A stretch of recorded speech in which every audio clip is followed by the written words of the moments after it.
আমাদের চ্যানেলে নতুন নতুন পর্ব গল্প পড়তে ও দেখতে চ্যানেলটি সাবস্ক্রাইব করে রাখুন। অনেক ধাক্কাধাক্কি করে একটা সিরিয়াল পেলাম, টিকিট 300 টাকা।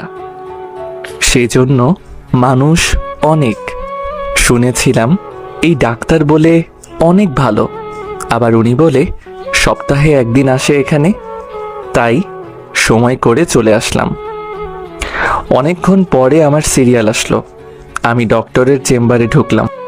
ঢুকে দেখি মাঝবয়সী এক মেয়ে, বয়স 25-26 হবে, আর আমি 23। আমার থেকে 2-3 বছরের বড়।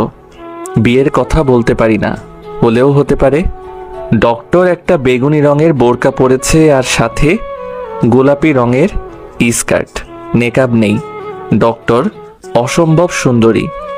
আরেকটা জিনিস তার সৌন্দর্য বৃদ্ধি করেছে, সেটা হলো তার চোখে চশমা, বোরকার উপরে সাদা অ্যাপ্রন। আমি ঢুকে সালাম দিলাম। সালামের উত্তর নিয়ে বলল, বসেন, বলেন কি সমস্যা? সালামের উত্তর নিয়ে বললাম, আমার মাথা ব্যথা করে। কেমন মাথা ব্যথা? মাথা কি প্রচন্ড ব্যথা করে? বমি আসে? না, শরীরের তাপমাত্রা ঠিক থাকে, কিন্তু প্রচণ্ড মাথা ব্যথা করে। তাপমাত্রা ঠিক? আপনি কি করে বুঝলেন? আমি ওই সামনে মেসে থাকি, সাথে আমার ফ্রেন্ড থাকে। মাথা ব্যথা উঠলে তার হাতে চেক করাই তাপমাত্রা ঠিক আছে কিনা। ও, আপনি আনম্যারিড? হুম। কি থেকে আপনার মাথা ব্যথা ওঠে? সে অনেক লম্বা কাহিনী, আই থিঙ্ক আপনার সে টাইম নাই। ওকে, মাথা ব্যথা কি আপনার সপ্তাহে 7 দিন ওঠে? না, 3 দিন ওঠে। এই 3 দিন আমার শরীরের উপর দিয়ে ঝড় বয়ে যায়। কাজের প্রচণ্ড চাপ থাকে। আসরের পর থেকে মাথা ব্যথা শুরু হয়। মাঝে মাঝে ব্যথার কারণে চোখে কিছু দেখি না।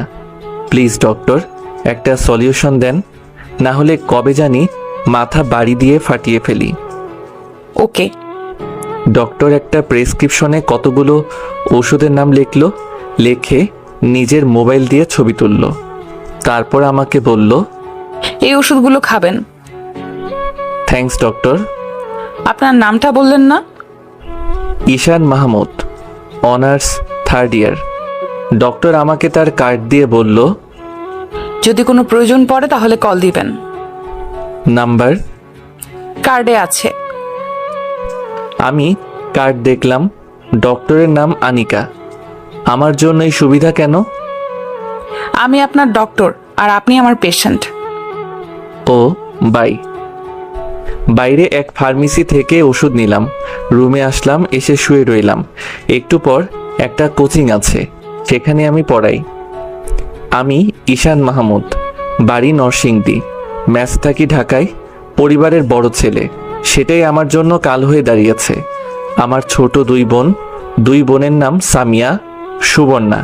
তাদের বিয়ের বয়স চলে আসতেছে, তাদের বিয়ে দিতে হবে। যেহেতু বড় ছেলে তাই দায়িত্বও বেশি। বাবা ছোট একটা জুতার দোকান চালায়। আমরা ফ্যামিলিতে 7 জন। আমার দাদা দাদি দুজনেই অচল। সুবিধা একটা, বাড়িটা আমাদের নিজের।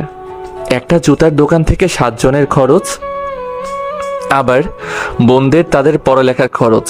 তাই আমি উপার্জনের পথ দেখছি, সেটা হলো আমার মেধা দিয়ে 2টা কোচিং করাই, আবার 2টা প্রাইভেট পড়াই, আবার ভার্সিটি থেকে ক্লাস করি। কোচিং সপ্তাহে 3 দিন। এই 3 দিন আমার উপর দিয়ে ঝড় বয়ে যায়। রাতেই শুরু হয় মাথা ব্যথা।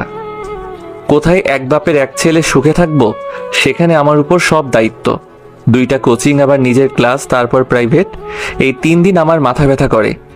আস্তে আস্তে ব্যথা শুধু বাড়তেই থাকে। তাই ডক্টরের শরণাপন্ন হলাম। একটু পর কোচিং গেলাম।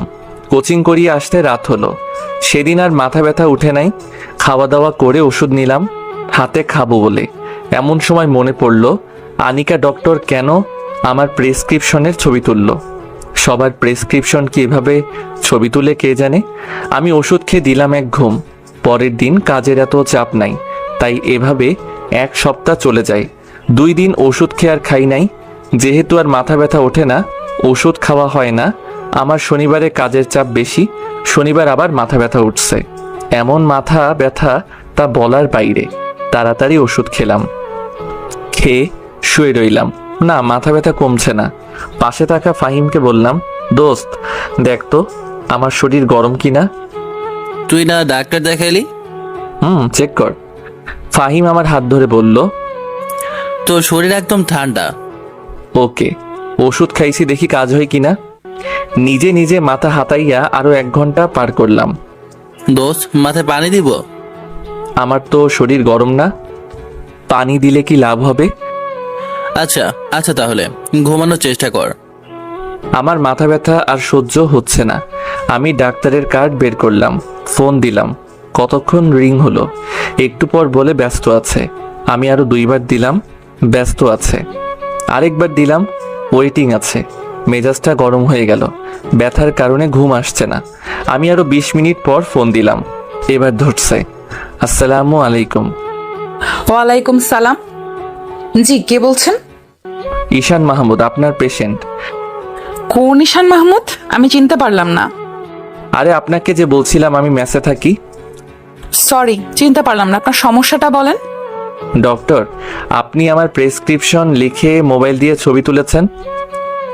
ও, মনে পড়েছে। ঈশান মাহমুদ, প্রচন্ড মাথা ব্যথা। হ্যাঁ, এখন প্রচন্ড মাথা ব্যথা করতেছে। ওষুধ খেয়েছি, কমার কোনো নাম নাই। এক কাজ করেন, আগামীকাল আমার চেম্বারে চলে আসেন। আগামীকাল আসবো নে, এখন একটা ব্যবস্থা করেন। আমি একটা বড়ির নাম বলছি, এই বড়িটা এনে খান। ওকে। বাই। ফাহিমকে দিয়ে পাঠাইলাম বড়ি আনতে। বড়ি আনলে খাইলাম, খেয়ে বিছানায় শুইলাম। কখন যে ঘুমিয়ে গেলাম বলতেও পারলাম না। সকালে ফাহিমের ডাকে আমার ঘুম ভাঙলো। আমি তাকিয়ে দেখি ফাহিম রেডি হচ্ছে কলেজে যেতে। আমি বললাম, এত সকাল সকাল কোথায় যাস? তুই ঘড়ির দিকে তাকা। আমি তাকিয়ে দেখি 10টা ছুঁই ছুঁই। এতক্ষণ ঘুমাইলাম আজকে। আমি তো তোর ডাকের আশায় ঘুমাই, তুই তো সকালে আমাকে ডাক দেস। আমি চিন্তা করতে লাগলাম, তাহলে কি গতকাল রাতে ডক্টর আমাকে ঘুমের বড়ি বলছে খাওয়ার জন্য?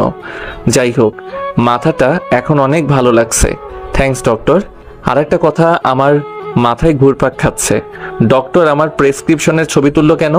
ছবি তোলার কথা শুনে সাথে সাথে আমাকে চিনে ফেলে, এমনকি আমার রোগও বলে দিল। বুঝলাম, একজন দায়িত্ববান ডক্টর।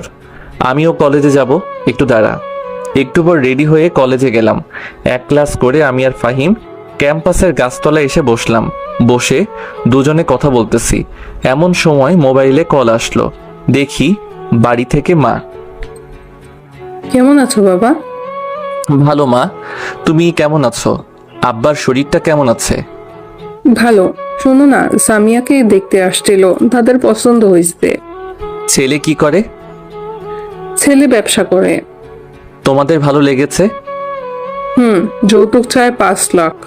কি, এত টাকা যৌতুক? তারা কি সরাসরি বলছে?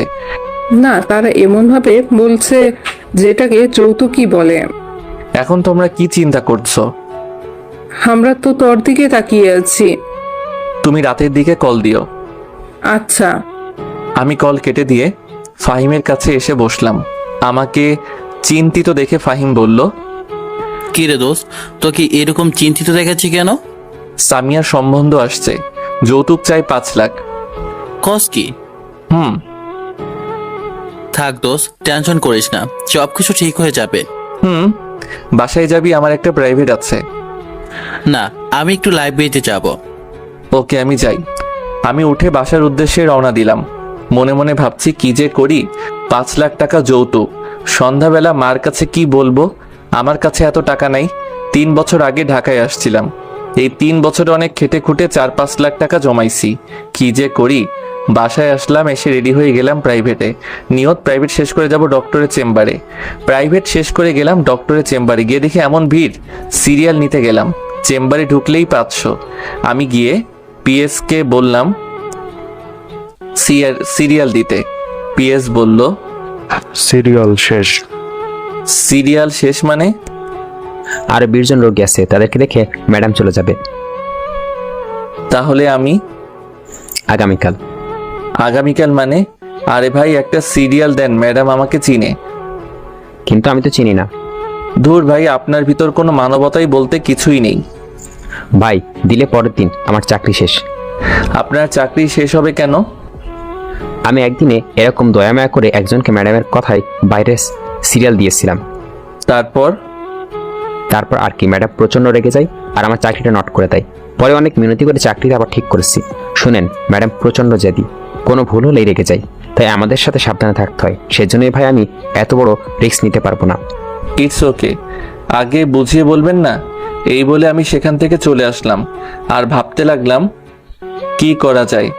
আগামীকাল আবার আসবো। আগামীকাল আসা সম্ভব নয়, কারণ আগামীকাল কোচিং আছে। যা করার আজকেই করতে হবে। ফোন দিব না, যদি রেগে যাই। এখন একটাই উপায়, সেটা হলো অপেক্ষা করা। চেম্বার থেকে বের হওয়ার সময় ধরতে হবে। কেন জানি মনে হচ্ছে ডক্টর আমাকে একটু বেশি কেয়ার করে। কেয়ারের পিছনে কি অন্য কোনো কারণ আছে? থাকলে ভালো, কারণ ডক্টরকে প্রথম দেখাতেই আমি ক্রাশ খেয়েছি। এক জায়গায় বসে অপেক্ষা করতে লাগলাম, 1-2 জন, এভাবে 10-12 চলে গেছে। আমার অসহ্য লাগতেছে, মনে হচ্ছে আরো 2 ঘন্টা লাগবে। আমি আর অপেক্ষা করতে পারছি না। আসরের সময় হয়ে আসছে। ভাবলাম চলে যাব, না কোনোভাবেই হার মানবো। আমি অপেক্ষা করতে লাগলাম। মনে হচ্ছে পৃথিবীর সবচেয়ে কঠিন কাজ হচ্ছে অপেক্ষা করা। এদিকে ঘুম পাচ্ছে। অনেকক্ষণ অপেক্ষা করলাম। যদি সিরিয়াল পেতাম তাহলে এই 20 জনের পরেই আমাকে ঢুকতে হতো। সুতরাং অপেক্ষা আমাকে করতেই হতো। অবশেষে এই 20 জন শেষ হলো। ভাবতেছি এখন ঢুকবো নাকি বের হলে ধরবো। বের হলেই ধরবো। ঠিক 20 মিনিট পর ডক্টর বের হলো। আমি সামনে গিয়ে বললাম, ম্যাডাম আমি ঈশান মাহমুদ। এখন আর রোগী দেখা হবে না, আগামীকাল। আপনি আমাকে আগামীকাল বলছিলেন চেম্বারে আসতে। লিসেন, সরি, শোনেন, আমি এখন আর কোনো রোগী দেখব না। ক্লিয়ার? এই বলে ডক্টর চলে যাচ্ছে। আমি তো অবাক, এই ব্যবহার ডক্টরের কাছ থেকে আশা করিনি। তার আবার মার্কা পিএস কানে কানে এসে বলল, বলছিলাম না আগামীকাল আসছে, শুধু 4 ঘন্টা অপেক্ষা করলেন। আমার শরীরটা জ্বলে উঠল। ঠিকই তো, শুধু 4 ঘন্টা অপেক্ষা করলাম। ভাবছিলাম ম্যাডাম একটা ভালো মানুষ, কিন্তু এখন দেখছি সে একজন মানবতাহীন মানুষ। আর ভুলেও এই ডাক্তার নাম মুখে আনবো না। যত সব ফালতু ডাক্তার, টাকার জন্য তারা সব করতে পারে। এখন যে চেম্বারে ঢুকলে যে টাকা লাগবে না, অপেক্ষার কথা বাদ দিলাম। দেশে যেমন ডক্টর একটা। এসব ভাবতে ভাবতে হসপিটাল থেকে বের হয়ে বাসায় চলে আসলাম। আসলে ফাহিম বলল, কোথায় ছিলি এতক্ষণ? আর বলিস না, যত সব ফালতু ডাক্তার। মানবতা বলতে কিছুই নেই। কেন যেসব ফালতু ডাক্তার দেশে জন্মায়। কি হয়েছে সেটা বল। আমি ফাহিমকে ডাক্তারের কাছে যাওয়া অপেক্ষা করা শেষে ডক্টরের হৃদয় বিদারক কথাগুলো বললাম। এসব শুনে ফাহিম কতক্ষণ ডক্টরকে বকলো। আমি আর জীবনে এই ডাক্তারের নাম মুখে আনবো না। ঠিক আছে, দেশে কি ডাক্তার একটা নাকি? আমি আর ফাহিম কতক্ষণ বকে শরীরের জিদ মিটাইলাম। আসলে আমি একটা বোকা না হলে 4 ঘন্টা বইসা রইলাম। একটু পর বাবার কাছে ফোন দিলাম। কেমন আছেন আব্বা? ভালো, তুই কেমন আছো? ভালো। সকালবেলা মার সাথে কথা বলছি। আপনি কি বলেন?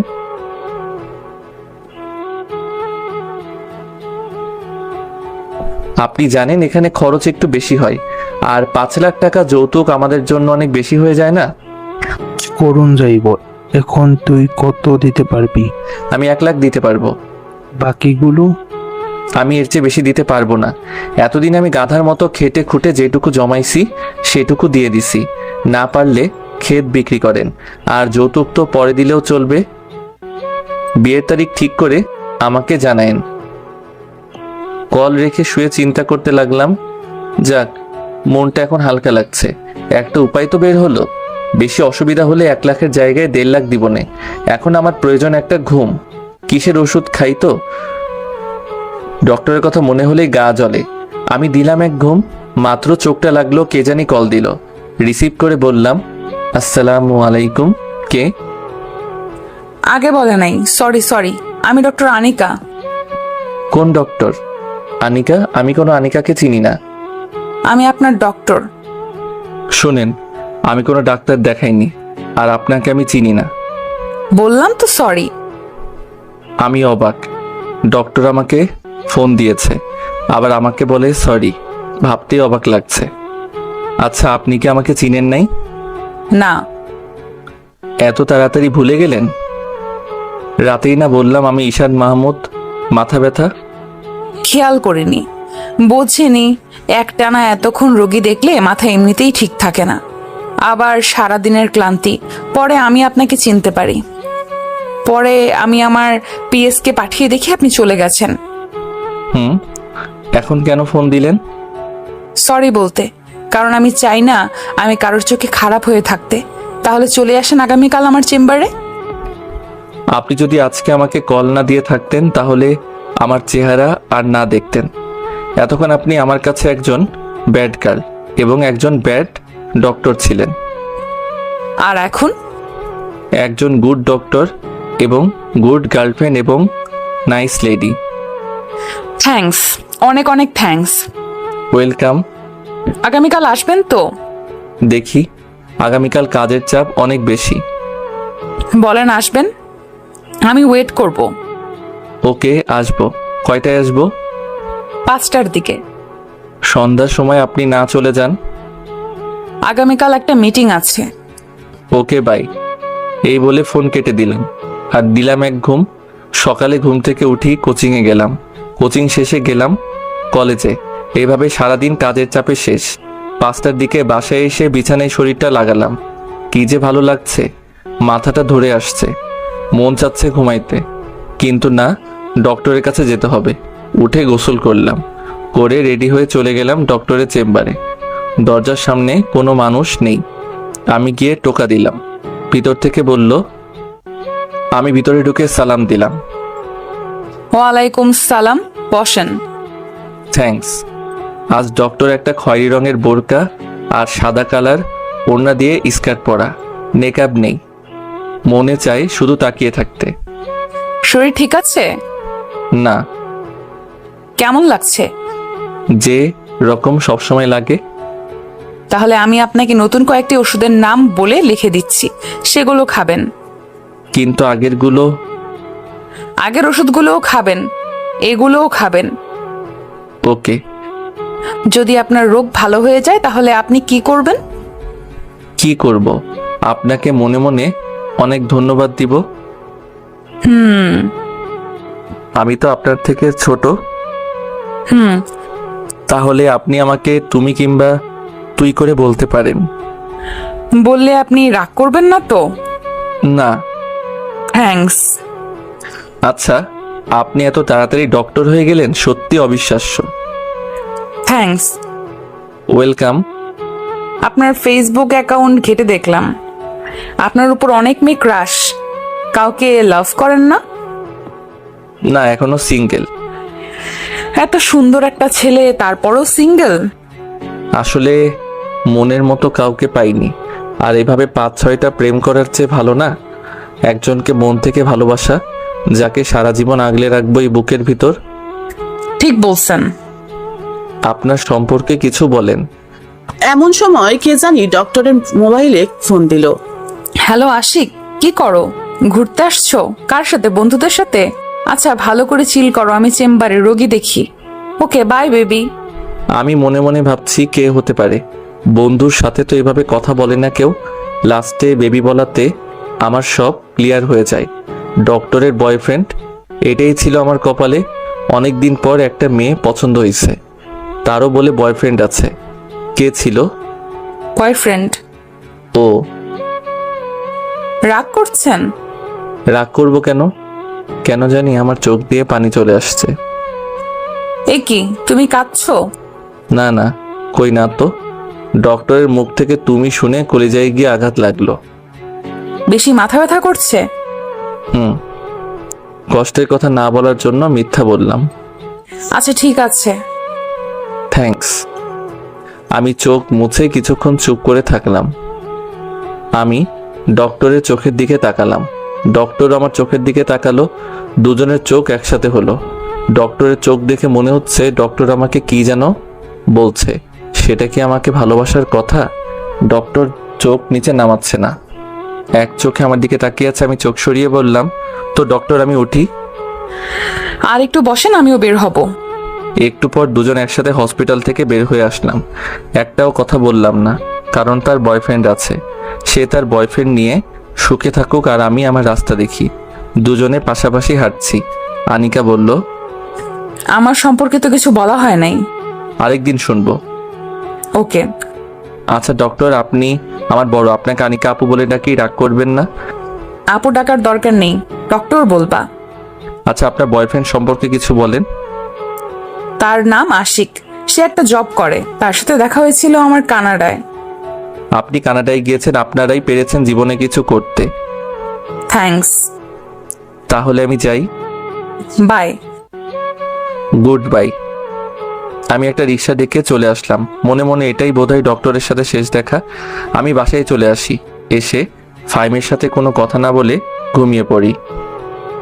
আনিকা এরকম বিব্রতকর অবস্থায় আগে কখনো পড়েনি। ঈশান যে কেঁদে দিবে কে জানতো। আসলে আনিকার ঈশানকে প্রথম দেখাতে ভালো লেগেছে, কিন্তু আনিকার তো একটা বয়ফ্রেন্ড আছে। এই কথাটা আনিকা ঈশানকে কয়েকদিন পরে বলতো। আনিকার নিয়ত আশিকের সাথে ব্রেকআপ করে ফেলবে, কারণ কিছুদিন আগে সানিকে অন্য এক মেয়ের সাথে দেখে ফেলে। আর কিছুদিন ধরে আশিক আনিকাকে বেশি কেয়ার করে না। তার কারণ আশিক হয়তো আনিকার চেয়ে ভালো কাউকে পেয়ে গেছে। আনিকা বাসায় আসে। আনিকারা দুই বোন। আনিকা বড়, ছোট বোনের নাম কার শারমিন। সাথে কথা বলতেছো? বাবা মা দুইজনেই আছে। আরে আমার অফিসের এক বাসায় এসে ফ্রেশ হয়ে খাওয়া দাওয়া মিথ্যা করে রুমে গিয়ে আশিককে কল দিল। আগের থেকে অনেক চেঞ্জ হয়ে গেছে। দুইবার ডায়াল তুমি করলে change হও নাই। ঢুকলো। না, আচ্ছা, তাহলে তুমি কল লিস্টের একটা স্ক্রিনশট দাও। কোনো চালাকি করবা না, কল কাটবা না। কেন তোমাকে আমার কল লিস্টের ছবি দেবো? এই কথা দ্বারা বোঝা যায় তোমার ভেতরে সমস্যা আছে। তোমার সাথে কথা বলতে আমার ভালো লাগছে না। ভালো লাগবে কি করে? আমার থেকে ভালো কাউকে পেয়ে গেছো। শয়তান ফোন কেটে দিয়েছে। ব্রেকআপ করে ফেলবি এনে ঘুরাইতেছিস কেন? শারমিন ঢুকলো আনিকার রুমে, ঢুকে বলল, কাকে এইভাবে গালি দিচ্ছ আপু? কাউকে না। দেখো তো আপু, এই দুজন থেকে তোরে কাকে ভালো লাগে? আনিকা অনিচ্ছা সত্ত্বেও তাকালো শারমিনের মোবাইলে। দেখে ঈশান আর একটা অপরিচিত ছেলের ছবি। আনিকা বলল, তুই এই ছবি কোথা থেকে পেয়েছিস? তুই চিনিস? হুম। তুই কি করে চিনলি? আগে তুই বল। সে হলো ঈশান মাহমুদ, আমাদের কলেজের 3rd ইয়ারে পড়ে। অধিকাংশ মেয়েদের ক্রাশ, কিন্তু সে আবালের মতো সারাদিন কাজ করে, কোনো মেয়েকে পাত্তা দেয় না। তোর ক্রাশ? না, দেখ তার হাবাগোবা বন্ধুটার উপর ক্রাশ খাওয়া আমি। দে তোর মোবাইলটা দে। এই বলে আনিকা শারমিনের হাত থেকে মোবাইল নিয়ে ছবিটি ভালো করে দেখতে লাগলো। বলল, ঈশান মাহমুদের উপর যতগুলো মেয়ে ক্রাশ খেয়েছে তার একটা লিস্ট আমাকে দিবি। কেন, তুই ক্রাশ খেয়েছোস? তাহলে আশিক ভাই? সে আমার পেশেন্ট। অনিচ্ছাকৃতভাবে আনিকা শারমিনের মোবাইলের ছবিগুলো দেখতে একটা ছবির উপর আনিকার চোখ আটকে যায়। এই ছবির মধ্যে এটা কে? তুই দেখে ফেলছোস? মানে? কয়েকদিন আগে আমরা কয়েকজন ফ্রেন্ড মিলে গিয়েছিলাম একটা রেস্টুরেন্টে। সেই রেস্টুরেন্টে আশিক ভাই আর একটা মেয়ে বসে ডেট করছিল। সুযোগ বুঝে এই ছবিটা আমি তুলে রেখেছিলাম, ভেবেছিলাম তোরে দেখাবো, তো পরে ভাবলাম যদি তুই কষ্ট পাস সেই জন্য দেখাইনি। ঠিক আছে, আমি জানতাম সে তলে তলে আরেকটা মেয়ের সাথে ডেট করে। তুই এই ছবিটা আমাকে দে, তার সাথে এখনই ব্রেকআপ করব। তারপর কি ঈশানের সাথে প্রেম করবি? তুই বেয়াদব, গিয়ে পড়তে বস। উপকার করলেও দোষ। এই বলে শারমিন চলে গেল। আনিকা ছবিটা আশিকের কাছে টেক্সট করলো, তারপর ফোন দিল। মেয়েটা কে? কে এটা আমি জানি না। তোরে আমি কত ভালোবাসতাম, আর তুই কিনা আমারে ভালোবাসার এই ফল দিলি। আরে তুই তো একটি বুড়ো বেটি, আর তুই আমারে টাইম দেস? তুই তো থাকস তোর কাজ নিয়ে। আর ছবির মধ্যে যে মেয়েটা দেখছোস, জানোস তার বয়স কত? 19, মাত্র 19। তোর মতো বুড়ো না। আনিকা আশিকের মুখ থেকে এসব কথা শুনে অবাক হয়ে যায় আর কাঁদতে থাকে। তুই ঠিকই বলছ, আমি বুড়ো। যা, তোর সাথে ব্রেকআপ। তুই এই শাস্তি একদিন একদিন পাবি। এই বলে ফোন কেটে দেয় আর কাঁদতে কাঁদতে সারা রাত কাটিয়ে দিল। ঈশান সকালে ঘুম থেকে উঠে জীবন যুদ্ধে লেগে গেল। ঈশানের খালি ডক্টরের কথা মনে পড়ে। পরক্ষণেই আবার মনে পড়ে, আরে ডক্টরের না বয়ফ্রেন্ড আছে। এভাবে একটা সপ্তাহ চলে যায়। ডক্টরের ওষুধগুলো নিয়ম মাফিক খাওয়ার ফলে আর মাথা ব্যথা উঠে নাই। ঈশান বোধ হয় ডক্টরের কথা জীবনেও ভুলতে পারবে না। বাড়ি থেকে ফোন আসলো, ঈশানের বোনের বিয়ের তারিখ ঠিক হয়েছে, আর এক সপ্তাহ পর বিয়ে। ঈশান ফাহিমকে নিয়ে বাড়িতে চলে আসলো। বিয়ে শেষ করে ঢাকায় আসতে 15 দিন লেগেছে। ফাহিম আগেই চলে এসেছে। পরে শেষমেশ ঈশানকে 1.5 লাখ টাকাই দিতে হলো। যৌতুক পুরোটা দেওয়া হয় নাই, ঈশানকেই দিতে হবে। ঈশানের সামনে পরীক্ষা আসতেছে, সকল কিছু ঠিক রেখে পরীক্ষার পড়া পড়তে হয়। ছাত্র হিসেবে এত খারাপ না। পরীক্ষা দিল, পরীক্ষা খুব ভালো হলো, রেজাল্ট ভালো আসলো। এখন একটা কোচিং এ প্রাইভেট পড়ায়, একটা প্রাইভেট ফাইমকে দিছে। ঈশানের রেজাল্ট ভালো দেখে ফার্স্ট ইয়ারের কয়েকটা ছেলে মেয়ে এসে বলল প্রাইভেট পড়াইতে। ঈশান অনেক না করে, কিন্তু কে শুনে কার কথা, শেষ পর্যন্ত রাজি হতে হলো। পরদিন থেকে তাদের কোচিং করায়। এভাবে 2 মাসের মতো চলে যায়। মাথা ব্যথা যেহেতু উঠেই না, ঔষধ খাওয়া আরো আগেই ছেড়ে দিয়েছে। ঔষধ দেখলে ঈশানের সেই ডক্টরের কথা মনে পড়ে। ঔষধও দেখা হয় না, আনিকার কথা মনেও পড়ে না। ফার্স্ট ইয়ারের ব্যাচটা ঈশান পড়ায়। সেখানের একটা মেয়ে কি যেন বলবে ঈশানকে, কিন্তু ঈশান পড়া ছাড়া অন্য কোনো টপিক নিয়ে কথা বলে না, সেরকম কোনো চান্স দেয় না। একদিন তাদের পড়িয়ে চলে যাচ্ছে, এমন সময় এই ব্যাচের সবচেয়ে সুন্দরী মেয়েটা ঈশানকে ডাক দিল। কয়েকদিন ধরে লক্ষ্য করছে মেয়েটার চেহারার সাথে ডক্টরের অনেকটা মিল আছে। তাহলে সে কি ডক্টরের ছোট বোন? মেয়েটা কাছে আসতেই ঈশান বলল, কি বলবা বলো? কিছু না। তাহলে ডাক দিছো কেন? আমি গেলাম। প্লিজ যাবেন না, আপনার বন্ধু ফাহিম। ফাহিমকে কি করছে? তার নাম্বারটা একটু দিবেন? আমি কেন দিতে যাব তার নাম্বার? প্লিজ দেন না, প্লিজ প্লিজ প্লিজ। নাম্বার নিয়ে কি করবা? সেটাও বলতে হবে? তাকে কল দিয়ে বলবো, তাকে আমি ভালোবাসি, তাই না? দেখো, আমি তোমাকে একটা কথা বলি, এসব প্রেম ভালোবাসা বাদ দিয়ে পড়ালেখায় মনোযোগ দাও। দিবেন না? আগে বলতেন, কেন এতক্ষণ ঘুরালেন? ধুর, আমি গেলাম। এই বলে মেয়েটা চলে যাচ্ছে। ঈশান কি যেন ভেবে আবার শারমিনকে ডাক দিল। কাছে আসতেই ঈশান বলল, তোমরা কয় ভাই বোন? শারমিনের মুখে বাঁকা হাসি ফুটে উঠল। বলল, দেখছেন মানুষটাকে কিভাবে প্রয়োজন পড়ে। দেখছি। এখন বলো তোমরা কয় ভাই বোন? আপনার সব প্রশ্নের উত্তর দিব, আগে আমাকে ফাহিমের নাম্বার দিয়ে দেন। আমি ভাবছি নাম্বার দিব নাকি দিব না। ফাহিম বেচারা একবার ছ্যাঁকা খেয়ে আর প্রেমের নাম নেয় নাই। আর শারমিন তো অনেক সুন্দরী, দেই নাম্বার। উঠান। Thank you. নাম্বার উঠাও, আমি বলছি। এবার আমার প্রশ্নের উত্তর দাও। কি? কতবার বলবো তোমরা কয় ভাই বোন? আসতে বলেন, নইলে কিন্তু চলে যাব। ওকে, বলো। আমরা 2 ভাই বোন। নাই? বোন কি তোমার বড়? কি করে? আমি এত প্রশ্নের উত্তর দিতে পারবো না, গেলাম। কোথায় যাও? বলে যাও। বলতে পারবো না।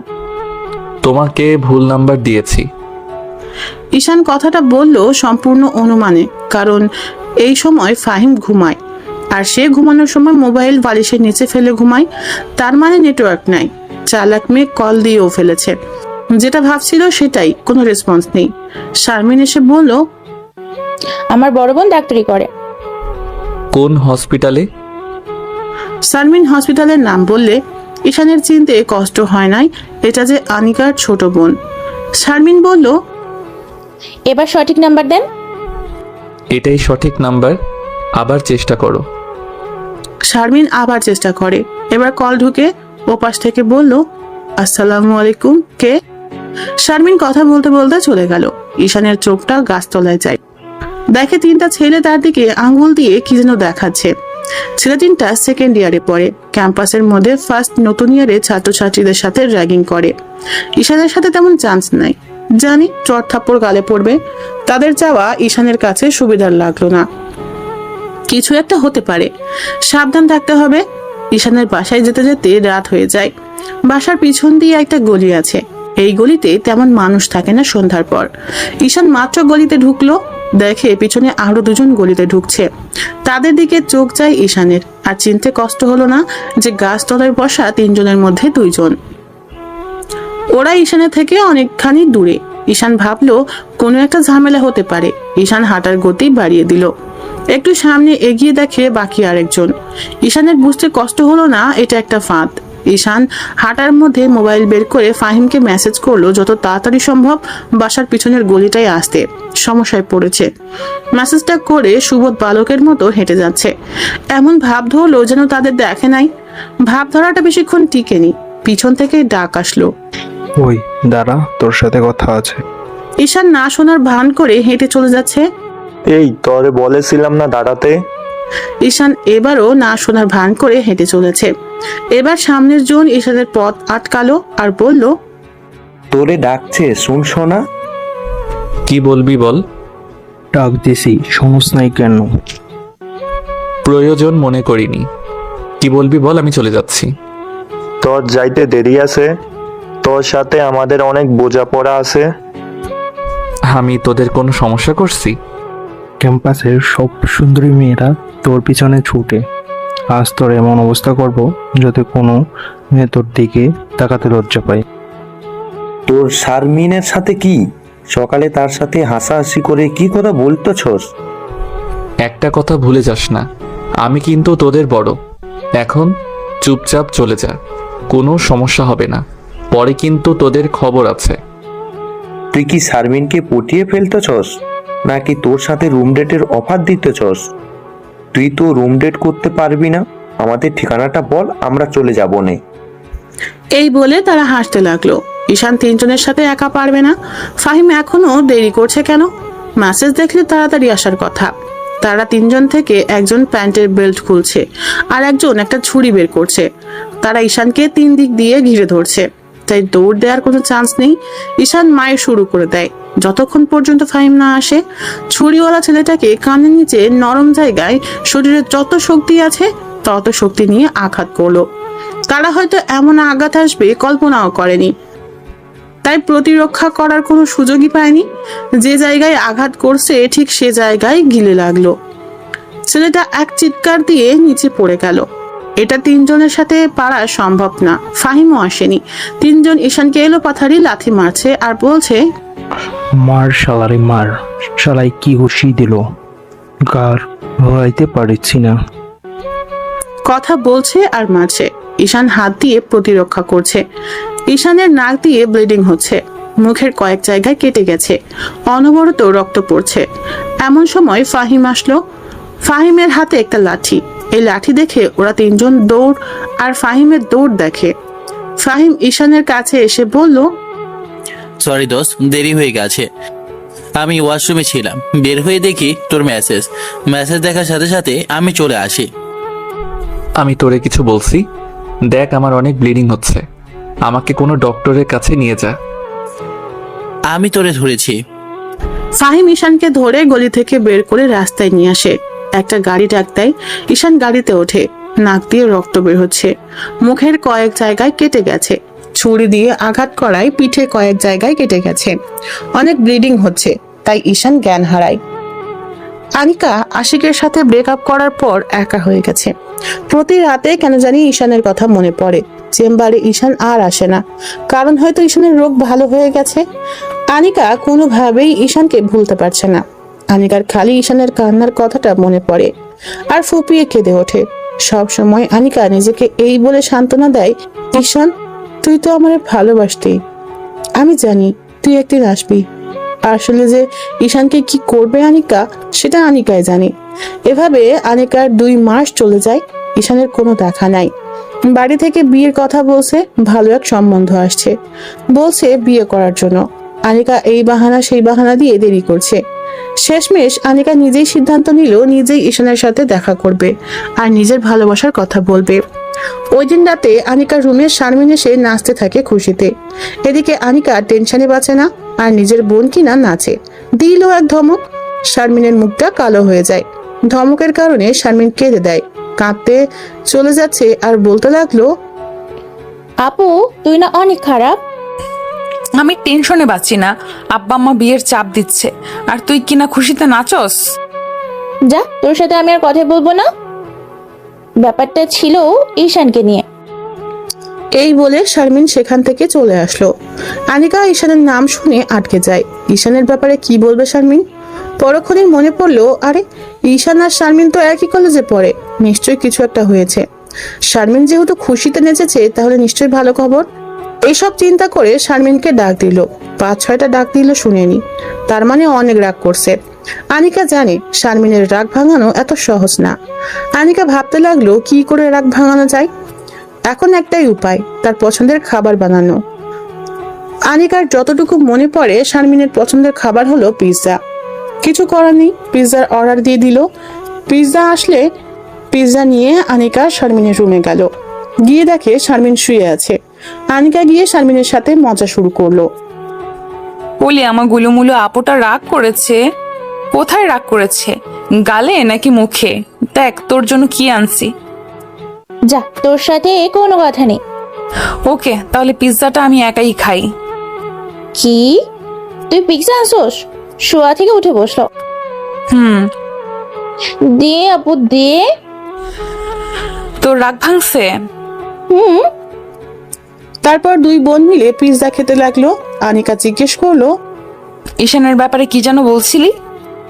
আমি জানি তুই এই প্রশ্নটা করবি, কারণ তুই আরো আগে ঈশানের উপর ক্রাশ খাইছোস। খাইছি, এখন বল। শারমিন ঈশানের কাছে প্রাইভেট পড়ে। সকালের সব কথা আনিকাকে বলল শারমিন। এক পর্যায়ে আনিকার মুখ উজ্জ্বল হয়ে যায়, কারণ ঈশান কারো প্রেমে পড়ে নাই। আর শারমিনের বোনের সম্পর্কে অনেক কিছু জিজ্ঞেস করায় বুঝতে পারলো এখনো আনিকাকে ভালোবাসে। তার মানে ঈশানের কাছে গেলে হতাশ হবে না। খুশিতে আনিকা শারমিনকে নিয়ে নাচতে থাকে। আনিকা ফাহিমের কথা শুনে বলল, আগে পড়াশোনায় মনোযোগ দে, প্রেম ভালোবাসা পরেও করতে পারবি। থুর আপু, তুই আর ঈশান ভাই সম্পূর্ণ এক হলো ভালোবাসা। এই বলে নাচতে নাচতে আনিকা নিজের রুমে চলে গেল। গিয়ে শুয়ে ঘুমিয়ে গেল। শারমিন ভাবছে, আমি প্রেম করলে তুই জানবি কোথা থেকে? শারমিনও ঘুমিয়ে পড়লো। চোখ খুলে দেখে হাসপাতালের বিছানায় শুয়ে আছে। ফাহিম কাছে এসে বলল, কেমন লাগছে? ভালো। এখন বল, কে কে তোরে মেরেছে? নাম জানি না, তবে কলেজের সেকেন্ড ইয়ারে পড়ে। সেকেন্ড ইয়ারের ছেলেরা তোরে মেরেছে? তুই কিছু করেছিস? না, তোর জন্যই তো আমি মাইর খেলাম। আমার জন্য মানে? তোর উপর ক্রাশ খাওয়া মেয়েটা শারমিন, তার জন্য। ওই যে শারমিন সকালে যে ফোন দিয়েছিল? তার সাথে কথা বলছি দেখে শালার পুতেরে আসছে আমারে মারতে। তুই কোনো টেনশন করিস না, শারমিনকেও দেখে নেব, ওই শালাগুলোও দেখে নেব। এক নার্স এসে বলল, আপনাদেরকে বেড ছেড়ে দিতে হবে। কেন? কারণ এখানে অন্য রোগী আসবে। কেন? আমার তো সিটের ভাড়া দিব। তাহলে উপরতলায় উন্নত মানের বেডে যান। একদিনের ভাড়া 10,000 টাকা। মানে? মানে কিছু না, আপনাদের এই বেড ছেড়ে দিতে হবে। ওকে ফাহিম, আমি ঠিক আছি, ছেড়ে দিচ্ছি। আপনার ব্যবহার ভালো লাগলো না। কি করবেন? যত সব ফালতু কথা। কোথা থেকে যে আসে গো হসপিটালে, ছোট লোকের বাচ্চা। ফাহিমের এমনি মাথা গরম। একে ঈশানকে মারছে, তারপর এই নার্সের এসব কথা শুনে রাগ উঠে যায়। ফাহিম চর দিবে, এমন সময় ঈশান ধরে ফেলে, বাইরে নিয়ে আসে আর বলল, এই নার্সকে পরে দেখে নিব। তুই আমাকে ধরলি কেন? চট দিয়ে সবগুলো দাঁত ফেলে দিতাম। দেখ বিল কত হয়েছে, আমি এখানে বসি। এতক্ষণ ঈশান হসপিটালটা ভালো করে খেয়াল করেনি। হসপিটালের এদিক ওদিক তাকিয়ে চোখ বড় হয়ে যায়। এটা তো আনিকা যে হসপিটালে কাজ করে, এটা তো সেই হসপিটাল। এই করিডোর পর হলেই তো আনিকা বসে আছে চেম্বারে। এত কাছে বসে আছে ওর ভালোবাসা। মন চাচ্ছে উড়াল দিয়ে চলে যেতে তার কাছে, কিন্তু গেলে কি লাভ হবে? তার তো বয়ফ্রেন্ড আছে, গেলে তো অসুবিধা হবে। ঈশানের কেন জানি মন চাচ্ছে আনিকাকে এক নজর দেখতে, সম্ভবত ভালোবাসে সে কারণে। ফাহিম এসে বলল, দোস্ত, বিল 10,000 টাকা। এত টাকা? কি করলো? একটু পিঠে সেলাই করলো আর মুখে ওয়াশ করে ব্যান্ডেজ বেঁধে দিল। সামান্য কাজে এত টাকা হয় কি করে? আমি একই প্রশ্ন করছিলাম। তারা বলে তোরে যে ইঞ্জেকশন দিয়েছে সেগুলো অনেক দামি। ঠিক আছে, দেখি কি করা যায়। তুই এক কাজ কর, যে নার্স আমাদের সাথে খারাপ ব্যবহার করছে তার নামটা জেনে আয়। তুই দাঁড়া। একটু পর এসে বললাম, তানহা, নার্সের নাম তানহা। তানহা নামটা সুন্দর, কিন্তু একটা ডাইনি। আমি এক জায়গায় যাব, তুই আমাকে হেল্প কর। কোথায় যাবি? আমাকে ধর, তোকে বলি। আমি যে মাথা ব্যথার জন্য ডক্টর দেখাইছিলাম, সেই ডক্টরের চেম্বার একটু সামনে, তার কাছে যাচ্ছি। কিন্তু তার কাছে গিয়ে কি লাভ হবে? জানি কোনো লাভ হবে না। আর এই ডক্টরকে আমি 2 মাস আগে ভালোবাসছিলাম, এত কাছে যেহেতু, তাই এক নজর দেখে যাই। ওকে, যা। আর শোন, এই ডক্টরের বোনের নাম শারমিন। কি কস? ওই দেখ ডক্টরের চেম্বার। আমি যাই। কতক্ষণ লাগবে? জানি না। এই বলে ঈশান আনিকার চেম্বারের সামনে চলে আসে। আনিকার পিএস এসে বলল, এখন কোনো রোগী দেখা হবে না। ম্যাডামকে বলেন ঈশান মাহমুদ আসছে। পিএস ভিতরে চলে যায়। একটু পর ফিরে এসে বলল ভিতরে যেতে। ঈশান ভিতরে ঢুকলো, দেখে ডক্টর উল্টো দিকে চেয়ার ঘুরিয়ে বসে আছে। ঈশান বলল, আমাকে মুখ দেখাবেন না? যেটার জন্য এত কষ্ট করে আমি এখানে আসলাম, দেখাবেন না? তাহলে ভিতরে আসতে বললেন কেন? এই বলে ঈশান বসা থেকে উঠলো। ডক্টর তার চশমাটা রেখে সোজা হেঁটে ঈশানের কাছে চলে আসে। এসে কোনো কথা না বলে ঈশানের মাথায় ধরে সোজা তার নরম গোলাপি ঠোঁটটা ঠোঁটে লাগিয়ে দেয়। ঈশান এর জন্য প্রস্তুত ছিল না। 30 সেকেন্ড পর ছেড়ে দিল। ডক্টর চোখ বন্ধ করে রাখছে। ঈশান বলল, এটা কি ছিল? জানি না। এবার আমি তার পিছনে কোমরে হাত রেখে টান দিয়ে আমার একেবারে কাছে এনে আমি নতুন করে আমার ঠোঁট তার ঠোঁটে লাগিয়ে দেই। এবার আমরা দুইজন একে অন্যের ঠোঁটের স্বাদ উপভোগ করলাম টানা 2 মিনিট। আমি আস্তে আস্তে তার কোমর ছেড়ে দিই। ডক্টর আস্তে আস্তে নর্মাল হয়। আমার কাছ থেকে একটু সরে চোখ খোলে, একটা মুচকি হাসি দেয়। ঈশান বলে, এত ভালোবাসা, এত আকাঙ্ক্ষা, এসব এতদিন কোথায় রেখেছিলা? জানি না। ঈশান আস্তে আস্তে চেয়ারে বসে। ডক্টর এখনো পুরো শরীরে তাকায়নি, তাকিয়ে অবাক হয়ে যায় আর বলে, এইসব কি তোমার শরীরে কি করে হয়েছে এগুলো? এত উত্তেজিত হওয়ার কোনো কারণ নেই, আমি ঠিক আছি। কোথায় তুমি ঠিক? পিঠে ব্যান্ডেজ, মাথায় ব্যান্ডেজ, হাতে ব্যান্ডেজ। আনিকা উঠে এসে আমার শরীর দেখাতে লাগলো, দেখে বলল, তোমাকে মনে হয় 3-4 জন মিলে গণধোলাই দিছে। কি করে হলো এসব? খুলে বলো। ঈশান আনিকাকে রাতের ঘটনা, হাসপাতালে আসা এবং সবশেষে নার্সের কথাটা বলল। নার্সের কথা শুনে আনিকা রেগে যায় আর বলল, তুমি একটু বসো, আমি সব ঠিক করে দিয়ে আসি। ঈশান কিছুক্ষণ বসে রইল। একটু পর আনিকা এসে বলল, সব ঠিক আছে, তোমাকে কিছু ওষুধ লিখে দিচ্ছি, সেগুলো খাবা আর পুরো 2 সপ্তাহ রেস্টে থাকবা। এতদিন রেস্টে থাকতে পারবো না। কেন? শোনো, আমি 2টা কোচিং, একটা প্রাইভেট পড়াই। আমি যদি 2 সপ্তাহ এসব বন্ধ রাখি তাহলে আমার অনেক ক্ষতি হয়ে যাবে। কি ক্ষতি? আমি এখানে মেসে থাকি, মেসের ভাড়া, খাওয়া, আর আমাদের ফ্যামিলি মেম্বার 6 জন। আব্বার একটা ছোট জুতার দোকান, সেটা দিয়ে চলে না। তাই আমি এখানেও গাধার মতো খেটে খুঁটে কিছু টাকা ইনকাম করে বাড়িতে পাঠাই। এখন যদি 2 সপ্তাহ এসব বন্ধ রাখি তাহলে কি অবস্থা হবে? আনিকা উঠে ঈশানের কাছে এসে বসলো। বসে হাত ধরে বলল, ঈশান, তোমার সমস্যা আমার সমস্যা। আমি তোমাকে ভালোবাসি, তুমি বাসো না? বাসি, কিন্তু কিন্তু কি? তোমার না একটা বয়ফ্রেন্ড আছে? তার সাথে তো আমি 2 মাস আগেই ব্রেকআপ করছি। ও খুব ভালো, আমি তোমাকে খুব ভালোবাসি। আমি জানতাম তুমি আমাকে অনেক ভালোবাসো। তুমি কোনো টেনশন করো না, তুমি 2 সপ্তাহ রেস্ট নাও, দেখবে সব ঠিক হয়ে যাবে। তুমি বলছো? আচ্ছা, তুমি তো বললা তোমাকে 3 জন মারলো। কেন মারলো সেটা তো বললা না। তোমার বোন শারমিনের কারণে। অবশ্য তার এখানে কোনো দোষ নেই, তার সাথে সকালে কথা বলছিলাম, সেটা 3 জন ভালো চোখে নেয়নি। শারমিন এখানে জড়িত আছে, তার খবর আছে। আনিকা মোবাইল বের করলো ফোন করার জন্য। ঈশান আনিকাকে থামিয়ে বলল, তাকে ফোন দিবা না, আর তার এখানে কোনো দোষ নেই। ওকে, তোমার মোবাইলটা দাও। গতকাল রাতে ভেঙে গেছে। এখন কি করবা? ফাহিমকে দিয়ে নতুন মোবাইল কিনবো।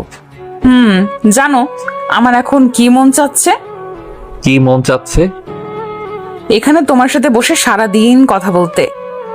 আমারও মন চাচ্ছে। চলো তোমাকে বাসায় দিয়ে আসি। তুমি যাবা? চলো তাহলে।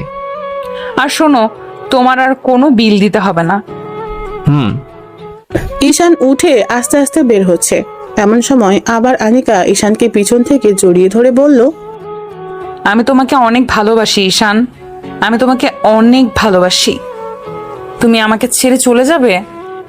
কখনো না। আমি জানতাম। এবার ছাড়ো, ব্যথা লাগছে। তুমি বাইরে গিয়ে একটু দাঁড়াও, আমি আসছি। ওকে। এই বলে আনিকা ঈশানকে ছেড়ে দেয়। ঈশান বাইরে বেরিয়ে আসে ফাহিমের কাছে। ফাহিম ঈশানকে ভালো করে দেখছে। ঈশান বলল, কি দেখছিস এরকম ভাবে? দেখছি তুই ঠিক আছিস কিনা। ঠিক আছি মানে? তুই এতক্ষণ ডক্টরের চেম্বারে কি করে থাকবি? কেন, কি হয়েছে?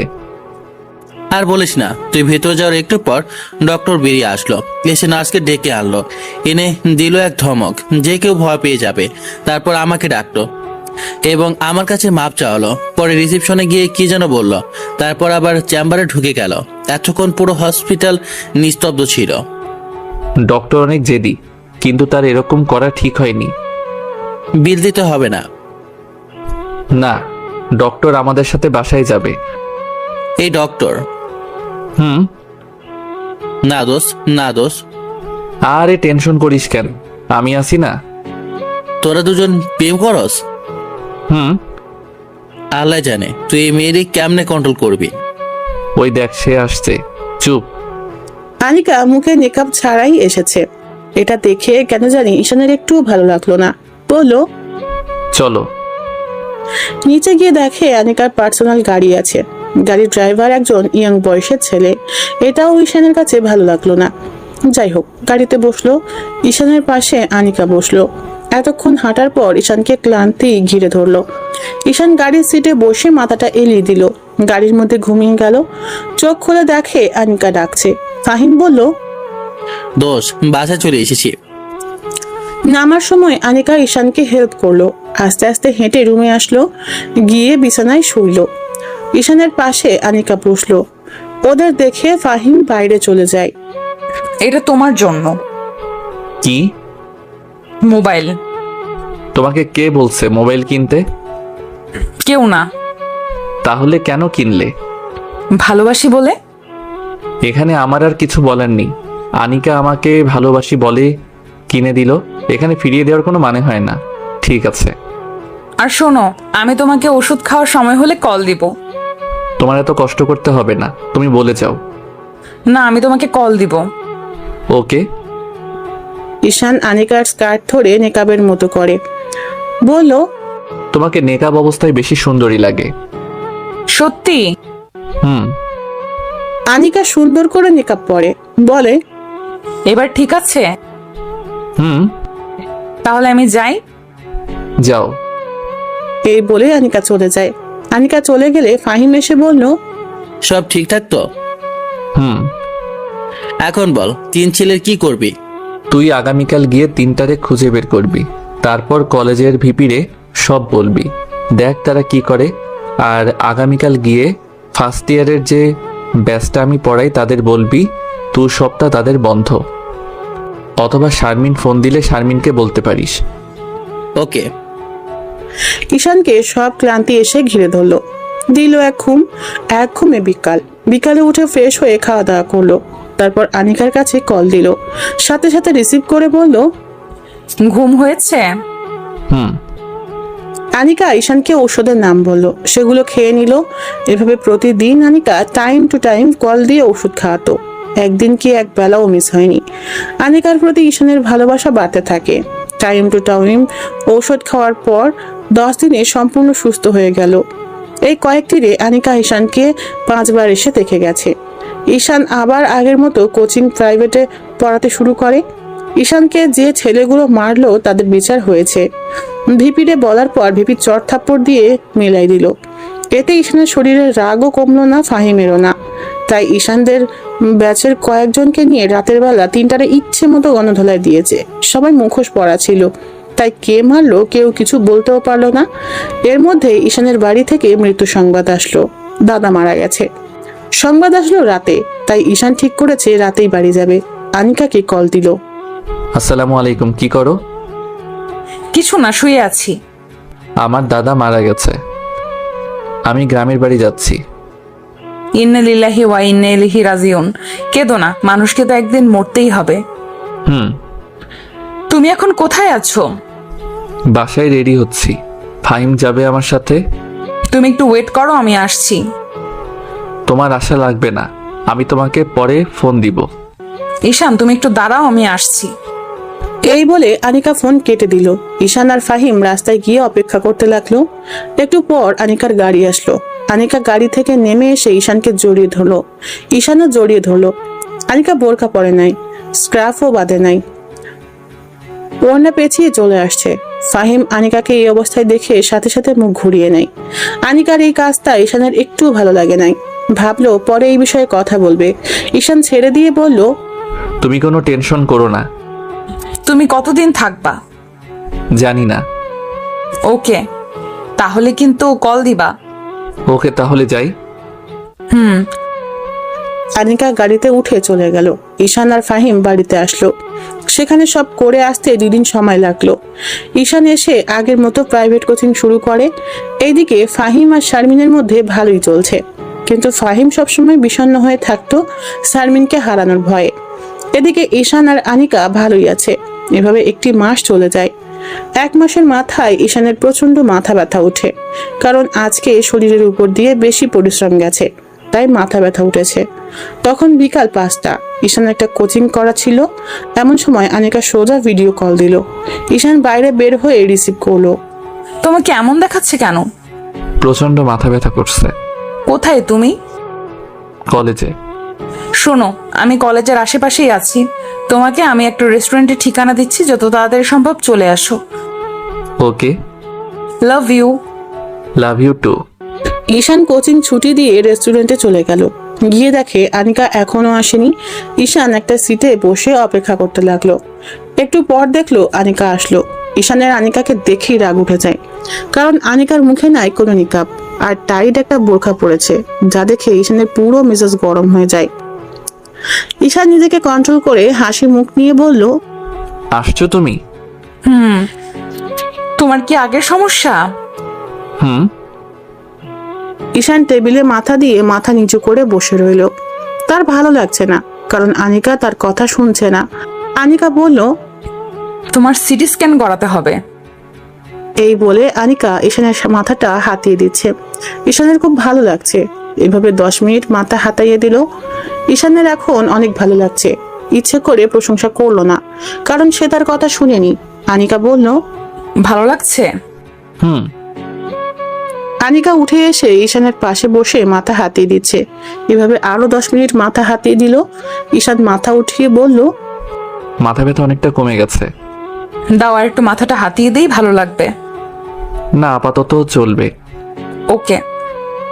আসলে মাথা ব্যথা অনেকটা কমে গেছে, তাই প্রশংসা না করে পারলাম না। বিয়ের পর কিন্তু কিছু করো আর না করো, এভাবে মাথা কিন্তু হাতিয়ে দিতেই হবে। আমার মাথা বানানো ভালো লাগে? হুম। থ্যাঙ্কস। আমাকে কোনো সময় থ্যাঙ্কস দিবা না, দরকার হলে বকা দিবা, তবুও থ্যাঙ্কস দিবা না। ওকে। শোনো, একটা কফি খাও, ভালো লাগবে। ওকে। আনিকা, তুমি কিন্তু আমার একটা কথা মানোনি। কি কথা? এত তাড়াতাড়ি ভুলে গেলে? কাজে ব্যস্ত থাকি তো, মিস্টেক হতেই পারে। নেকাব? ও, মনেই থাকে না। আর সাথে সাথে নেকাব লাগিয়ে ফেললো। ঠিক আছে, সাথে তোমার আরো 2টি কাজ করতে হবে। কি কি? তোমাকে আরো লুজ বোরকা পরতে হবে, আর তোমার ড্রাইভারকে বাদ দিতে হবে। মেয়ে ড্রাইভার দেখো পাও কি না। ওকে, দেখা যাক। মুখটা কালো করে বলল। তুমি রাগ করছো? না। দেখো, আমি তোমাকে ভালোবাসি। আমি চাই তুমি আর আমি একসাথে সারা জীবন থাকি, আমার স্বপ্নের মতো করে তোমাকে সাজাতে। এখন যদি তুমি আমাকে সেই সুযোগ না দাও তাহলে তো হচ্ছে না। ওকে, এখন বাসায় গিয়ে কিছু খেয়ে এটা খাবে। তুমি চলে যাচ্ছ? আর একটু বসো, কফি তো খাওয়া হলো না। তুমি খাও, আমি গেলাম। এই বলে আনিকা চলে গেল। ঈশান কফির অর্ডার করলো। কফি খেয়ে বাসায় চলে আসলো। বড়ি খেয়ে ঘুমিয়ে পড়লো। আনিকাও বুঝতে পারছে ঈশানকে ছাড়া আনিকার জীবন অচল। ঈশানকে আনিকা ভিতর থেকে ভালোবেসে ফেলেছে। ওই আশিকের ক্ষেত্রে এরকম ছিল, কিন্তু ঈশানের প্রতি যেমন অনুভূতি তেমন ছিল না। আনিকা ইচ্ছে করে ঈশানের সাথে এরকম করছে, কারণ আনিকা ঈশানকে পরীক্ষা করছে। আনিকা যুক্তিটা এভাবে দিয়েছে, ঈশান আমাকে ভালোবাসে, আমি ঈশানকে ভালোবাসি। ঈশান চাইবে না আমি পর্দা না করি, সে চাইবে না আমি অন্য একটা ছেলের সাথে ঘুরি, সে চাইবে আমি সব সময় তার কথা শুনি, তার কথা মতো চলি। এখন যদি আমি ঈশানের কথা না শুনি তাহলে ঈশান রাগ করবে। এই রাগ করার মানেই ঈশান আমাকে ভিতর থেকে ভালোবাসে। এখন যদি ঈশান রাগ না করে তার মানে ঈশানের মন থেকে আনিকা উঠে যাচ্ছে। ঈশান মনে মনে ভাববে আনিকা থাকুক আনিকার মতো আর আমি থাকি আমার মতো। তারপর আস্তে আস্তে কয়েকদিন যাওয়ার পর দুজনের সম্পর্ক খারাপ হয়ে যাবে। আর ঈশান যদি আনিকাকে মন থেকে ভালোবাসে তাহলে যত কষ্টই হোক আনিকাকে নিজের কাছে আগলে রাখবে।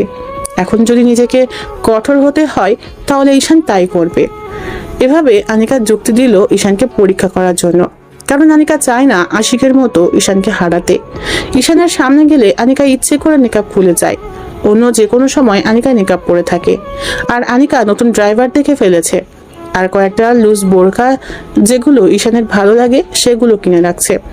আনিকা বিকালে ঈশানের কাছ থেকে এসে রুমে বসে আছে। এমন সময় শারমিন আনিকাকে পিছন থেকে জড়িয়ে ধরলো। আনিকা বলল, তোর কি হয়েছে? এত খুশি লাগতেছে কেন? ফাহিম না আমাকে ভালোবাসে। তুই কেমন করে বুঝলি ফাহিম তোকে ভালোবাসে? তার কথাবার্তা, আচার আচরণ আর সবসময় আমাকে কেয়ার করে। ভালো, তাহলে বিয়ে দিয়ে দেই। দিয়ে দে, কে না করেছে? সত্যি? দাঁড়া, তোরে দেখাচ্ছি মজা। এই বলে আনিকা জোরে জোরে মা মা বলে ডাকতে লাগলো। শারমিন আনিকার মুখে হাত দিয়ে ধরলো।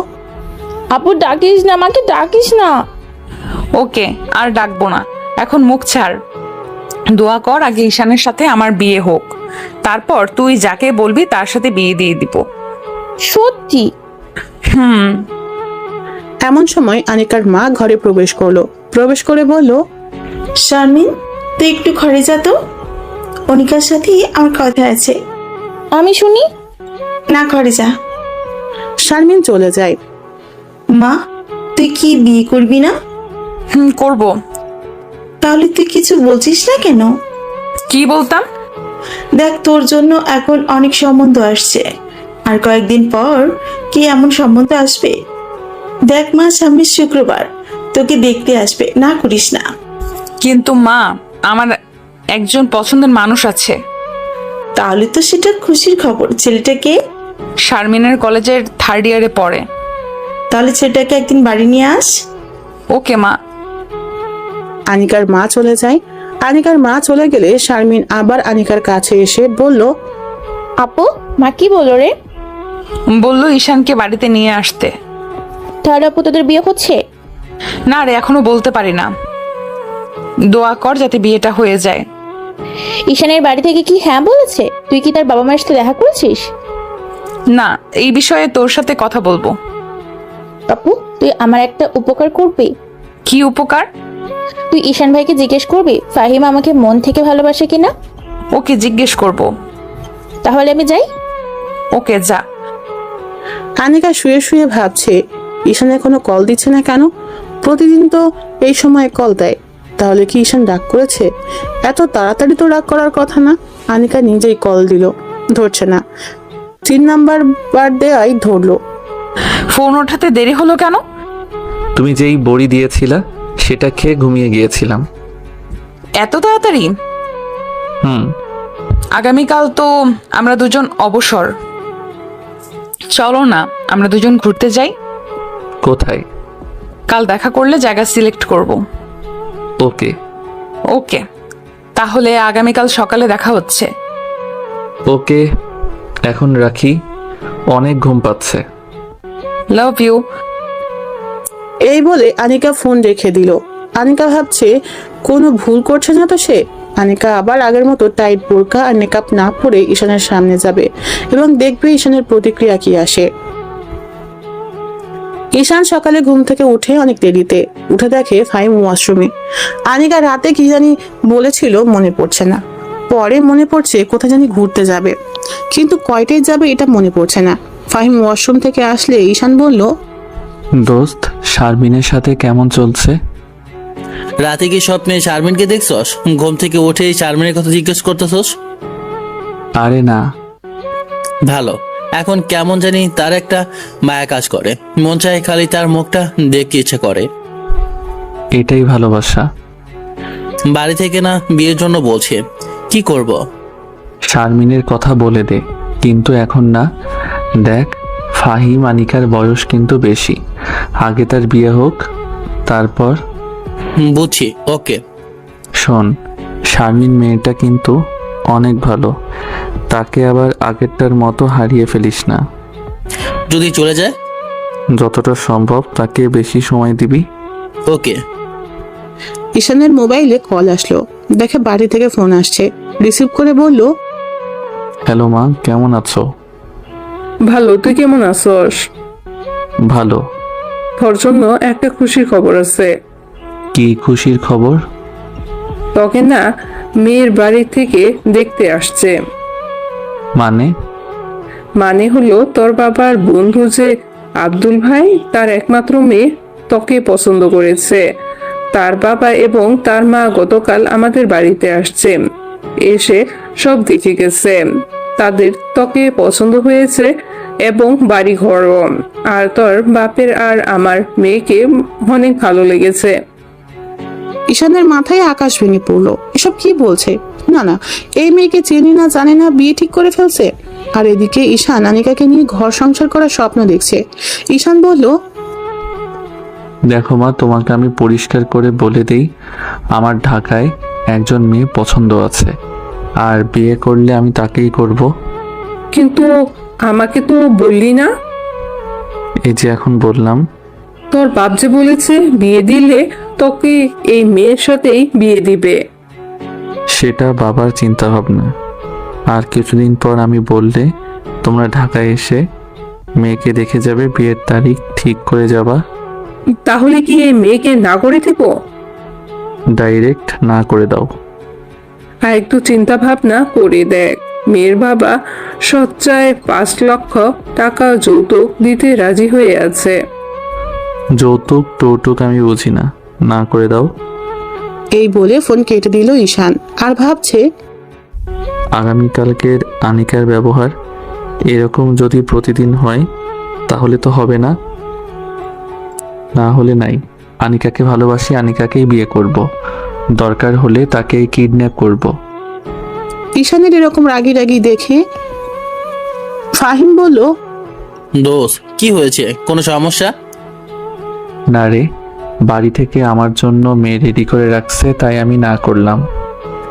আনিকাকে যদি তোর বাড়ির থেকে পছন্দ না করে? সেটা সমস্যা নাই, বিয়ে করব আমি, ঘর সংসার করব আমি। মা বাবার পছন্দ না হলে আমি কি করব? ওকে দোস্ত। এমন সময় ফাহিমের মোবাইলে কে যেন কল দিল। ফাহিম কথা বলার জন্য বেলকনিতে যায়। ঈশান আনিকাকে কল দিল। আনিকা কল রিসিভ করতেই ঈশান বলল, কি করো? আজকে না ঘুরতে যাব, রেডি হচ্ছি। কোথায় আসবো? আরে তোমার বাসার চৌরাস্তার মোড়ে যে রেস্টুরেন্ট আছে সেইখানে আসো। ওকে। তাড়াতাড়ি এসো। ওকে। ঈশান ফোন রেখে রেডি হতে গেল। রেস্টুরেন্টে গিয়ে দেখে আনিকা এসে বসে আছে। আনিকাকে দেখে ঈশানের মেজাজ পুরো গরম হয়ে যায়। মুখে নাই নিকাব, টাইট বোরকা। ঈশান টেবিলে বসলো। ঈশান এবার রাগ কন্ট্রোল করতে না পেরে বলল, এসবের মানে কি আনিকা? কি ঈশান, তুমি বোঝো না? সত্যি আমি বুঝতে পারছি না, তুমি রেগে যাচ্ছ কেন? তোমাকে না বললাম নেকআপ পরতে ও লুজ বোরকা পরতে? ড্রাইভারকে তো চেঞ্জ করছোই না। দেখো, তোমাকে ভোগ করার ইচ্ছা থাকলে তোমাকে কবেই ভোগ করে ফেলতাম। আমি চাই তোমাকে সারা জীবন আগলে রাখতে। তুমি এসব কি বলছো? তুমি কি কিছু বুঝো না? আমার এরকম ভাবে পড়তে ভালো লাগে। আর ড্রাইভারকে আমি বাদ দিতে পারবো না, কারণ ড্রাইভার অনেক আগে থেকে ড্রাইভারই করে। আমি আনিকার মুখ থেকে এরকম কথা শুনে অবাক হয়ে গেলাম। আনিকার চেহারায় কোনো ভাবান্তর নেই। মনে হচ্ছে আমি এরকম করব সেই জন্য প্রস্তুতি নিয়ে এসেছে। আমি আমার প্রিয় মানুষটা চাই না বেপরদায় থাকুক। আচ্ছা, তুমি কি আমাকে ভালোবাসো? তাহলে আমার কথা মতো চলতে তোমার সমস্যা কি? দেখো, আমরা দুজন দুজনকে কিস করছি। আনিকা কিছু বলছে না। ঈশান মনে মনে চাইছে আনিকা তার কাছে মাফ চাক, কিন্তু আনিকা কিছু বলছে না। ঈশান আবার বলল, তাহলে তুমি থাকো তোমার মতো আর আমি থাকি আমার মতো, এখানে শেষ। এই বলে ঈশান চলে আসলো। আনিকা পিছন থেকে একটা ডাকও দিল না। ঈশান ভাবছে, তাহলে কি এতদিন এত সব লোক দেখানো ছিল, কিন্তু আমাকে যে কিস করলো? আমি আনিকার কাজ কারবার কিছুই বুঝলাম না, কিন্তু সব তো শেষ। এখন কি করব আমি? তাকে ছাড়া থাকবো কিভাবে? আমি এটা কি করলাম? না না, ঠিকই আছে, আমার কথা মতো না চললে এরকমই হবে। দূর, কি করব? মাপ চাইবো গিয়ে? না, মাপ চাইবো না, হার মানবো না। সে কি আমাকে ভালোবাসে না? তাহলে এতদিন এসব কি ছিল? আমার অবাক লাগছে। এতদিন তো যেভাবে চলছে মনে হয়েছে সে আমাকে ছাড়া বাঁচবে না। এখন বাড়িতে কি বলবো? এসব ভাবতে ভাবতে বাসায় চলে আসে। অনেক কষ্টে দিনটা কাটলো। সারাদিনে আনিকা কল দিল না। ঈশান আনিকার কলের অপেক্ষায় বসে আছে। সে কল দিয়ে মাফ চাইলেও তো হয়ে যায়। এভাবে একটা সপ্তাহ চলে যায়। ঈশা কিছুই বুঝতে পারছে না। একটা সপ্তাহ কিভাবে যে গেল সেটা একমাত্র আল্লাহ জানে। ঈশান আর আনিকাকে ছাড়া থাকতে পারছে না। তাই ঠিক করলো আনিকার চেম্বারে গিয়ে নিজেই মাফ চাইবে। সেদিন ছিল শনিবার। ঈশান বিকালের দিকে কোচিং করিয়ে আনিকার চেম্বারের উদ্দেশ্যে রওনা দিল। এমন সময় কোথা থেকে জানি এক মেয়ে এসে ঈশানের পথ আটকালো। মেকআপ ঢাকা, মুখ লুজ বোরকা, মনে হচ্ছে পর্দাশীল কোনো মেয়ে। ঈশান বলল, কে আপনি? আমার পথ ছাড়েন। কে আমি? আমি গলার সুর শুনে চিনতে পারলাম আনিকা। তাহলে সে আমার কথা মতো চলছে। যাক, আমি হার মানলাম না, আনিকাই হার মানলো। মনে মনে ইয়েস, আমি জিতে গেছি। আনিকার সাথে একটু মজা করা যাক। সরি, কে আপনি? আপনাকে চিনতে পারলাম না। আমি আনিকা। ও ডক্টর, আপনি কেমন আছেন? কি মনে করে? কুত্তার বাচ্চা, তুই জানিস না? কি জানবো? সরি আনিকা, তুমি দেরি করে ফেলেছো। আমার একটা গার্লফ্রেন্ড আছে। আনিকা রেগে গিয়ে আমার শার্টের কালার ধরে বলল, কোনটা তোর গার্লফ্রেন্ড? দেখা, তাকে এখানে আন। ঈশান বুঝতে পারলো আনিকা অনেক রেগে গেছে। দূরের একটা মেয়েকে দেখিয়ে দিয়ে বলল, ওইটা আমার মিষ্টি সুইট গার্লফ্রেন্ড। তোর গার্লফ্রেন্ড দেখুক আমি তার বয়ফ্রেন্ডকে কি করি। এই বলে আনিকা তার নেকাব নিচে নামিয়ে সোজা ঈশানকে লিপ কিস করে বসলো। ঈশান আর আনিকা 30 সেকেন্ড এভাবে ছিল। কলেজের সবাই ওদের দিকে হাঁ করে তাকিয়ে আছে, যেন কলেজের সবাই 30 সেকেন্ডের একটা লাইভ দেখলো। ঈশান বলল, এটা কি করলা তুমি? সারা জীবনের জন্য তোকে আমার করে নিলাম। আমি তো সারা জীবন তোমারই ছিলাম। আমি জানি। তাহলে গত এক সপ্তাহ এসব কি ছিল? তোমাকে পরীক্ষা করছিলাম আর তুমি সে পরীক্ষায় পাশ করেছো। তাহলে এতদিন তোমার এগুলো সাজানো নাটক ছিল? কেন এরকম করলা? বললাম তো পরীক্ষা করছি। তোমরা পরীক্ষাও করো? তোমরা পারো বটে। অনেক দিন ধরে তোমাকে জড়িয়ে ধরি না, এখন আমাকে জড়িয়ে ধরো। ঈশান আনিকাকে জড়িয়ে ধরলো। আনিকা কেঁদে দেয়। ঈশান বলল, কাঁদছো কেন? এটা সুখের কান্না। কেঁদো না। বলো, সারা জীবন আমাকে এইভাবে বুকের ভেতর আগলে রাখবে? সারা জীবন তোমাকে এভাবে বুকের ভিতর আগলে রাখবো। আনিকা আস্তে আস্তে ঈশানকে ছেড়ে দিয়ে বলল, চলো এখন তোমাকে আমার বাড়িতে নিয়ে যাব। আজ না, অন্যদিন। এখন তুমি আমার সাথে যাবা। ওকে। তারপর দুজন দুজনের হাত ধরে কলেজ থেকে বাইরে বেরিয়ে আসলো। এসে দুজনে একটা রিকশায় উঠলো। রিকশায় গিয়ে আনিকাদের বাড়ির সামনে নামলো। রিকশায় যতক্ষণ ছিল আনিকা ঈশানের হাত শক্ত করে ধরেছিল। আনিকা ঈশানকে বাড়ির ভেতর নিয়ে যায়, নিয়ে ড্রয়িং রুমে বসিয়ে বলল, তুমি বসো। না না, তুমি আমাকে ছেড়ে যেও না। ঈশান, এটা আমাদের বাসা, এখানে ভয় পাওয়ার কি আছে? তবু তুমি আমার সাথে থাকো। ওকে। আনিকা জোরে শারমিন বলে ডাক দিল। শারমিন ঈশানকে নিচে দেখে বলল, ঈশান ভাই, আপনি আপনি আমাদের বাসায়? বিশ্বাসই হচ্ছে না। বিশ্বাস হবেও না। তুই তোর ভাইয়ের সাথে থাক, তোর ভাই ভয় পাচ্ছে। আমি ড্রেস চেঞ্জ করে আসি। ভাই, আপনি না একটা ভীতু। তাহলে ফাহিম হলো ভিতর ডিম? ফাইমকে বলছেন কেন? সে তো অনেক সাহসী। সাহসী না, পুরাই আস্ত একটা ভীতু। ভালো হচ্ছে না কিন্তু ভাইয়া। ভীতু বললাম আমি আপনাকে, আর আপনি বললেন ফাইমকে। তাহলে তুমিও ভীতু? না না, তাহলে কে? আপনি ভীতু। আনিকার মা এসে বলল, কে ভীতু? আন্টি ফাহিম। না না, আমি ভীতু। ফাহিম কে? কেউ না। আন্টি আসসালামু আলাইকুম, কেমন আছেন? ওয়ালাইকুম আসসালাম, ভালো। তুমি কেমন আছো বাবা? ভালো। যা তো আনিকাকে বল ঈশানের জন্য খাবার নিয়ে আসতে। শারমিন চলে গেল। আনিকার মা বলল, বাবা শোনো, তোমাকে কিছু কথা বলি। অনিকাকে তুমি কন্ট্রোলে রাখতে পারবা। এই মেয়ে কিন্তু অনেক জেদি। তোমাকে পেয়ে আমরা অনেক খুশি। আনিকাকে অনেক ছেলে দেখতে আসছে, কাউকে সে পছন্দ করেনি, অবশ্যই তোমাকে সে পছন্দ করেছে। তোমাকে পেয়ে আমরা অনেক খুশি। Thank you aunty. এখন বলো, তোমার বাবা মাকে কবে নিয়ে আসবা? আনিকার সাথে কথা বলে নেই।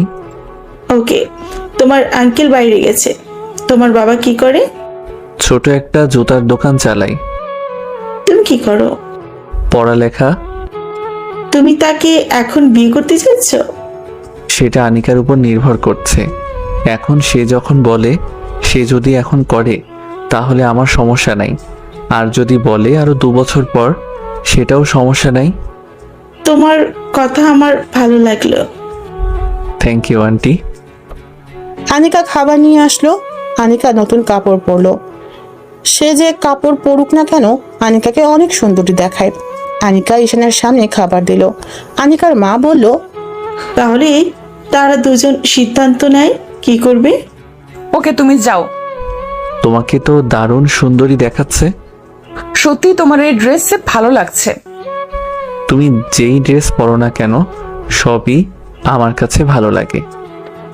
থ্যাঙ্কস বলবো না, শুধু বলবো আমি তোমাকে ভালোবাসি। আমি জানি। এখন বলো, মার সাথে তোমার কি কথা হয়েছে? বলছে তোমাকে এখন বিয়ে করব না, পরে। তুমি কি বলো? সেটা তোমার উপর নির্ভর করছে। দেখো, আমার এখনো কোনো স্থায়ী উপার্জনের পথ নেই। সেটা হতে আরো কমপক্ষে 2 থেকে 3 বছর লাগবে। তুমি যদি চাও তাহলে 3 বছর পরে বিয়ে করতে আমার কোনো অসুবিধা নেই। সেটা এখন তোমার উপর। আনিকা কিছু বলছে না, মনে হচ্ছে ভাবনায় ডুবে আছে। কিছুক্ষণ পর বলল, আচ্ছা শোনো, তুমি আমাকে এই 2 মাসের ভেতরে বিয়ে করবা। কিভাবে করবা জানি না। যদি বাড়ি থেকে রাজি না হয় তাহলে পালিয়ে বিয়ে করবা। সত্যি বলছো? তোমার কোনো কাজ করতে হবে না, তুমি শুধু আমার পাশে থাকবা। ওকে। এখন বলো কবে বাবা মাকে নিয়ে আসবো? আগামী সপ্তাহে নিয়ে আসো। ওকে, দেখা যাক। তাহলে আমি উঠি? আমার রুমটা দেখে যাও। না, আরেকদিন দেখবো। না না, এখন চলো। আনিকা ঈশানের হাত ধরে টানতে টানতে নিয়ে গেল তার রুমে। ঈশান আনিকার রুম দেখে অবাক হয়ে যায়। রুমটা কি সুন্দর করে সাজানো, যেন এখানে কোনো রানী থাকে। কিন্তু না, শারমিন এসে সব ফাঁস করে দিল।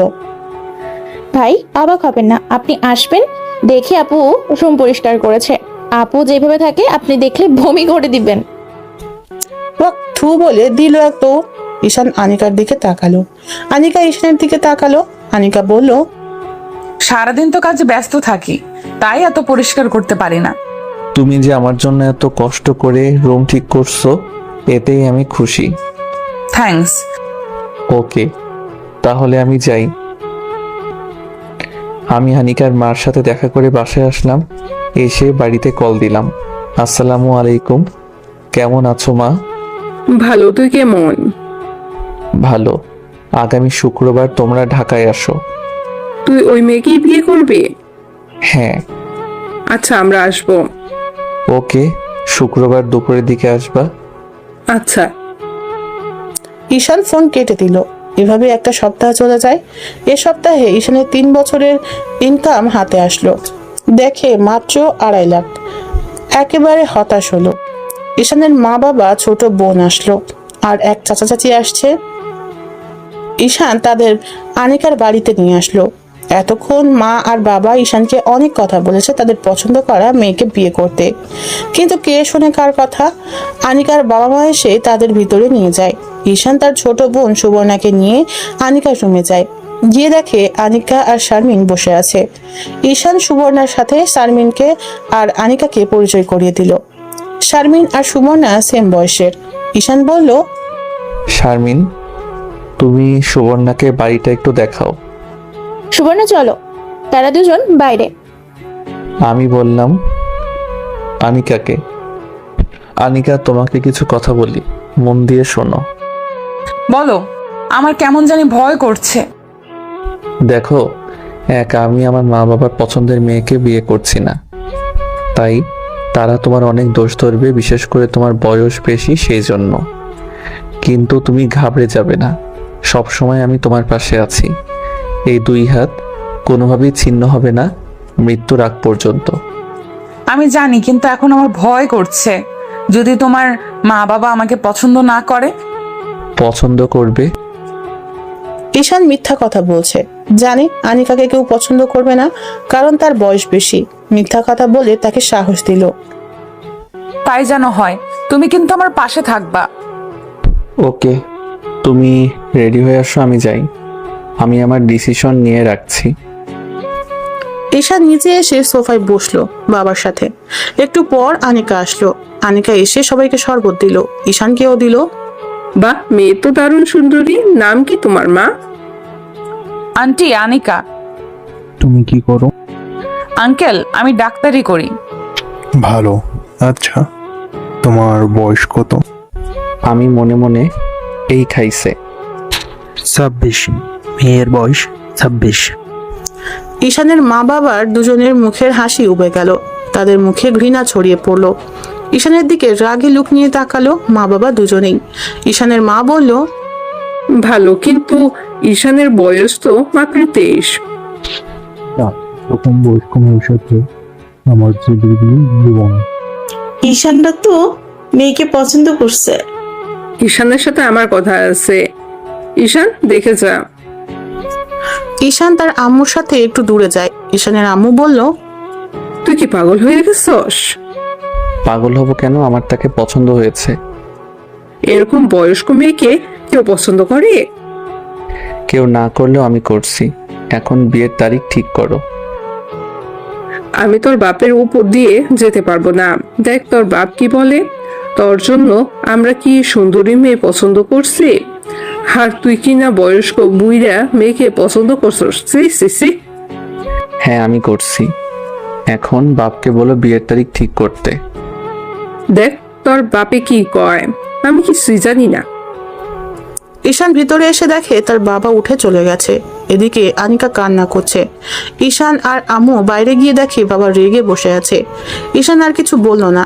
সুবর্ণা এতক্ষণে আসলো শারমিনের কাছ থেকে। তাদের দুজনের বন্ধুত্ব হয়ে গেছে। সুবর্ণা বাবার মুখ দেখে আর কিছু বলে নাই, চুপচাপ গাড়িতে গিয়ে বসে। কোনো কথা না বলে তারা চলে যায়। ঈশানও বাসায় চলে আসে। কি করবে বুঝতে পারছে না। কোনো মতে রাতটা কাটালো। সকালে ঈশানের আম্মু কাছে ফোন দিল। বাবা কিছু বলছে? না, তোর সাথে কোনো ভাবে এই মেয়ের বিয়ে দিব না। সমাজের লোকেরা কি বলবে? মা, আমি এখন বাচ্চা না। সমাজের মানুষ কি বলবে না বলবে সেটা দিয়ে আমি কি করব? বাবা কি পাশে আছে? আছে। লাউড স্পিকার দাও। দিছি, বল। বাবার যদি মন চায় ছেলের বউকে বরণ করে ঘরে তুলতে, তাহলে আমি এখন নাম্বার দিচ্ছি, এখনই ফোন করে বিয়ের তারিখ ঠিক করতে। আর যদি না করে তাহলে বিয়ে করে বাড়িতে আসলে কিছু যেন না বলতে পারে। আমি আবার আধা ঘন্টা পরে ফোন দিলাম মায়ের কাছে, বাবা বলছে না, তুই যদি এই মেয়েকে বাড়িতে নিয়ে আসিস তাহলে তোকে মেরে হাত পা ভেঙে ফেলবে। ওকে দেখা যাবে। এই বলে ঈশান ফোন রেখে দিল। ঈশান আনিকার সিদ্ধান্ত নিয়ে নিল আগামী সপ্তাহ ওরা বিয়ে করবে। আনিকাকে বাড়িতে নিয়ে গেলে কেউ দেখতে পারবে না, মা বাবা দেখতে পারবে না, পাড়া প্রতিবেশীরা তারা কথা বলবে। আনিকাকে সেখানে নিয়ে গেলে শুধু কাঁদবে। তাই ঈশান ঠিক করলো যে বাসায় থাকে সে বাসার উপরতলায় ভাড়া নিবে। যে টাকা আছে সেখান থেকে ফার্নিচার কিনবে, কোনো আয়োজন না করে বিয়ে করে ফেলবে। এটাই ওদের পরিকল্পনা। ঈশান আনিকার বাড়িতে আসলো। আনিকার রুমে গেল, গিয়ে দেখে বেচারি কেঁদে কেঁদে শেষ। ঈশানকে জড়িয়ে ধরে বলল, তুমি আসছো? আমি তো ভাবছিলাম তুমিও চলে গেছো। তোমাকে ছাড়া আমি যেতে পারি? এখন কি করবা? আমার মাথায় একটা পরিকল্পনা আছে। কি? ঈশান আনিকাকে পরিকল্পনার কথা বলল। পুরোটা শুনে আনিকার মুখ উজ্জ্বল হয়ে যায়। চলো বাসা দেখবে। আনিকা রেডি হয়ে ঈশানের সাথে বাসায় এসে বাসা দেখে। আনিকার পছন্দ হয়েছে। এখন ঈশান আস্তে আস্তে ফার্নিচার উঠাতে থাকে। মোটামুটি একটা সংসারে যা লাগে সব উঠালো। এমনি ভাবে এক সপ্তাহ চলে গেল। দিনটি ছিল শুক্রবার। ঈশান রুম আগে থেকেই সাজিয়ে রেখেছে। ফাহিম আর ঈশান দুপুরের পরে আনিকাদের বাড়ি যায়। ভালোভাবেই বিয়ে সম্পন্ন হয়। আনিকার মা বাবা দুজনেরই কৃতজ্ঞতায় মাথা নুয়ে পড়ে ঈশানের প্রতি। তারা বলে তারা জীবনে ঈশানের মতো ছেলে দেখে নাই। ফাহিমকে সাক্ষী রেখেছে।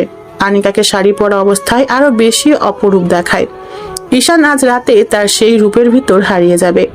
ঈশান আনিকাকে নিয়ে বাসায় আসে। ফাহিম সুন্দর করে বাসর ঘর সাজায়। যেহেতু ঈশানের শরীরের উপর দিয়ে আজ অনেক ধকল গেছে, তাই পুরনো রোগ মাথা ব্যথা করতেছে। আনিকা বাসর ঘরে গিয়ে বসে আছে।